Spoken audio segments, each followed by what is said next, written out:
Now I've explored the inside of the castle. We've gone in some dark areas there as well as some light areas to really put both cameras for the paces side by side here. Let's now explore another part of the castle, which is very old, and the roofs took off that now, and it's just ruins, unlike the castle behind me. So we'll spin it round, and we'll veer off to the right as we get through this archway. And they're the riding stables. We'll get to them in a bit. But first we're just going to explore this part.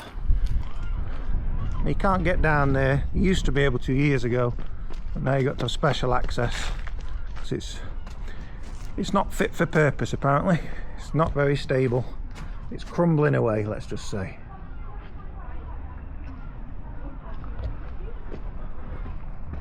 So now I'll make his way to the large terrace. Bloke in his 80s tried to kill his wife, tried to throttle his wife and stab his daughter. Police came to arrest him.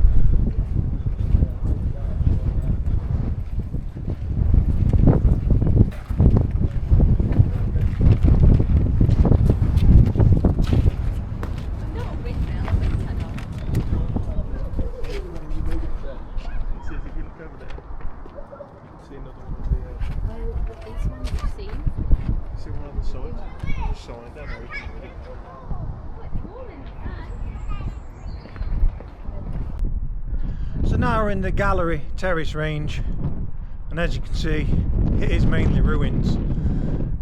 As soon as that roof comes off, it's open to elements, and it's not going to stand a chance over the coming years.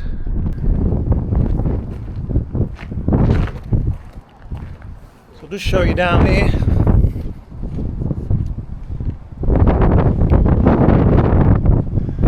This again, we're like the very bottom floor in the little castle that we've just explored. But these are much larger kitchens. You can see down there, that fireplace. You can only imagine how busy this would have got many years ago. And this was the dining room terrace range. You get a real good feel for what it would have looked like here.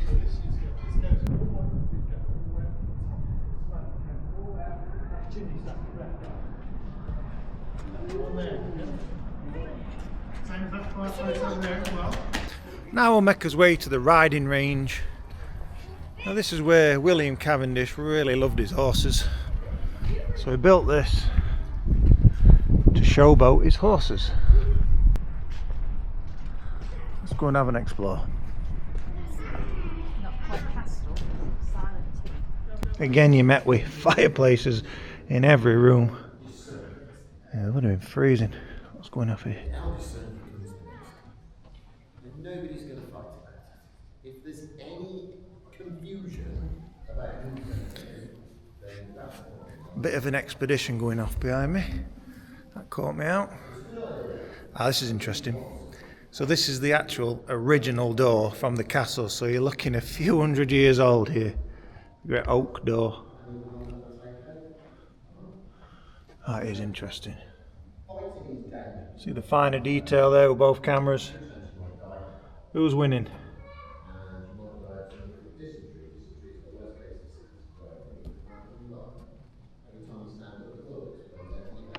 Again, in this riding range, there were two floors also. As you can see just up there, that's just the remains of the beams of the floor there. So we can make his way up some steps to get up there.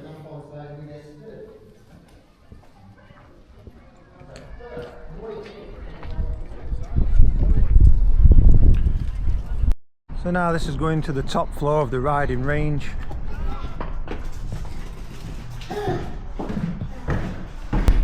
Again, more steps.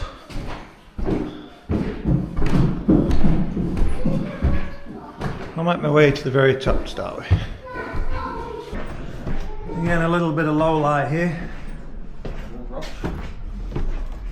There we go, up the top now.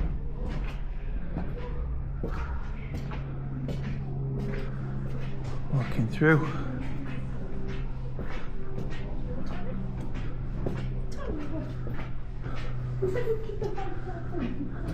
And then we're right at the top of the riding range. So just at the back there, you see some seating area, and this sanded area at the bottom, that's where William Cavendish would perform on his horse, doing all his tips and tricks for people. And at one time you would be able to walk straight through there, but for obvious reasons they're not going to let you today. Just look how interesting them beams are. That's got some age to it. I would imagine again it's all oak. And now I'm going to make my way back outside to find some other areas to film.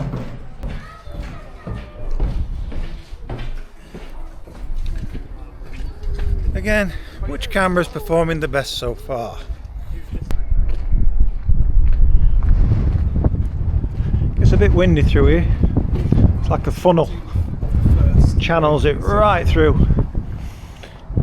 So you'll be hearing the wind noise on both cameras, no doubt. That's a great reveal as you're coming through here.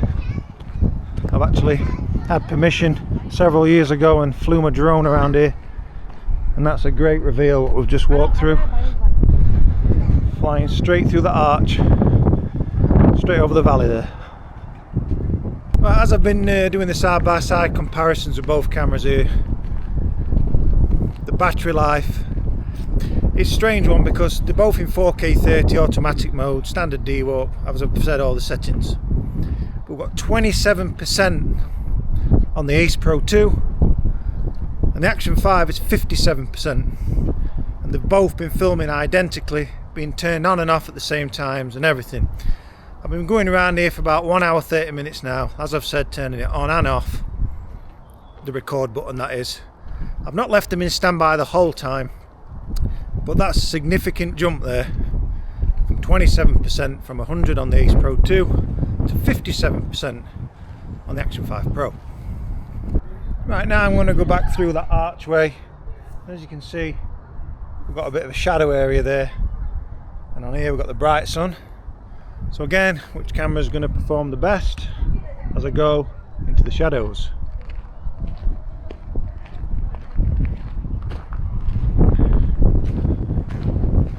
As I'm looking at the rear of the OLED screens, the Ace Pro 2 looks to be the clear winner, but I'm only going to know when I get back in post which one is the true winner.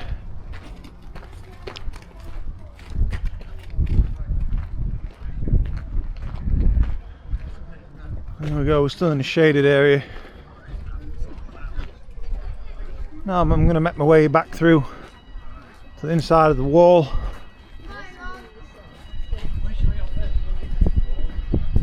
There we go.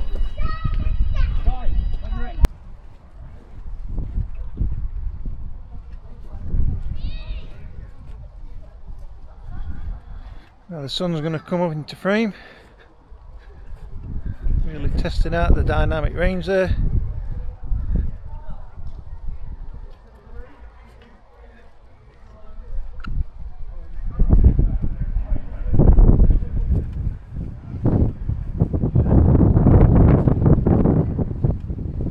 So now I'm going to test the hyperlapse versus the time shift. Now the hyperlapse is on the Action 5 Pro and the time shift is on the Ace Pro 2. I just wish they'd call it all the same things. We've got super night mode, pure video mode. Just call it all the same, it'd be easier. So when you're doing any type of hyperlapse or time shift on the Ace Pro 2, you want to keep the paths that you're walking in as true and straight as possible, because if you've got any kinks and turns in there, it looks really messy. It's quite dizzy. It'll send you quite dizzy when you're watching it. So I'm going to make my way to the top of this gate, and as you can see, it's a long straight path. I'm going to keep the camera as tight as towards my chest as possible. I can't put this rig on a chest harness, so I'll be holding it really sturdy, centre of my body. Both cameras in the same position on this rig, so it should be a real fair comparison test. So let's get on with the hyperlapse versus the time shift. Here we go.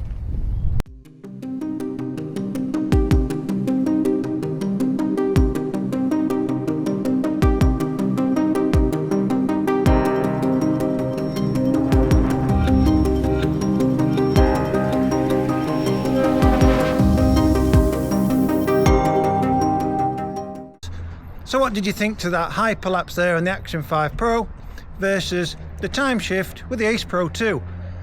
Now I set the rate to times 15 on the Action 5 Pro because that matches up just perfectly with the Ace Pro 2 there, because on the Ace Pro 2 you don't get any settings whatsoever to change through the rates like you do on the Action 5 Pro. So they should marry up quite same at speed levels as I was walking there. Which one did you think were better, the Action 5 Pro or the Ace Pro 2? Right, we've got some high clouds now which are sweeping over the castle. So let me do that time lapse again on both cameras, facing the castle and the fountain there, just in that position. Here we go.